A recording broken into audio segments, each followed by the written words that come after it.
Okay, in this video I want to talk about creating new materials and also a website that I use to find some of my materials. So as you can see, I've already made a few new materials, one just being this black color and one just being this white color, and then also this old looking barnwood. One more thing that I'd like to do on this project is get a better material for the roof, because this just looks fake to me. So basically the first step to doing this is actually finding an image that can be used to create a material. So I usually use SketchUp Textures. I think it's SketchUpTextureClub.com. So I've just come in here to roofing and asphalt roofs. There's a bunch of different options, as you can see, but I think I'm probably going to go with this one. So I need to download this image, and these textures are usually free so long as you're a member of this website. And as you can see, it's just copied itself into my files. I'll just copy it over to my OneDrive,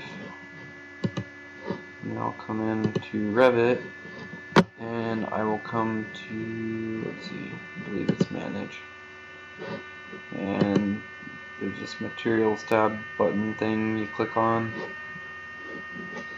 Down here at the bottom, well, I guess before that, you can see all the materials that are already loaded into the project. But to make a new material, you come down here and click this, create new material, and I'm going to rename this as asphalt roof black. Put my initials in front of it so I can find it again. And then you'll come to appearance, and there's the option to upload an image. So click on that, and then navigate to wherever the image is. So here's my image, and I'm going to open that. One thing I like to do sometimes is add a bump to it, so that just gives it more texture. I usually just use the same image. You can adjust the amount of bump, but for now I'm going to just take a look and see how it looks. So there's two ways to actually apply the material.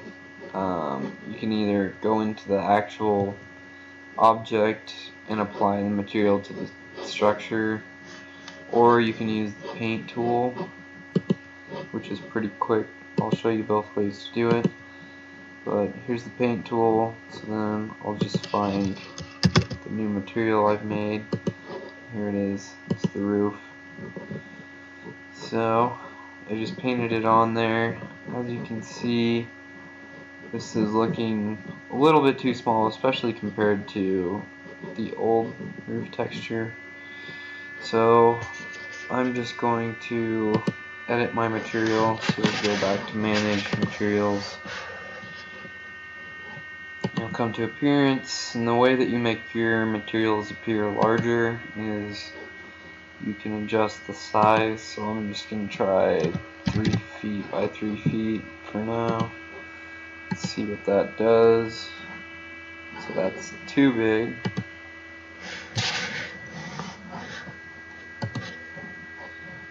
So I'll click on the image again, and I'll test out 2 feet by 2 feet. And that looks a little bit better. Not perfect, but you get the point. That's how you would change it. So the second way to apply this material would be to come into the actual properties of the material, or whatever it is, and you go to Edit Type, and then Structure, Edit, and you would come into this material, And I'm going to assign, instead of the current material, I'm going to assign the material I have already made. So I'll click OK, OK, OK, and then as you can see, it applied it to the entire project. And I guess I still have this painted just to make sure everything's the same. I'll remove the paint, so to do that you come to the paint tool and click remove paint, and you can tell if there's a material that hasn't been painted, it won't present the option to remove the paint. But as you can see here, where something's been painted, it brings up the blue highlight, and all you have to do is click and it removes it, and as you can see, it's gone. There's no more blue outline. Anyway, I hope that was helpful, and I hope that you guys come up with some awesome materials so your projects look super dope.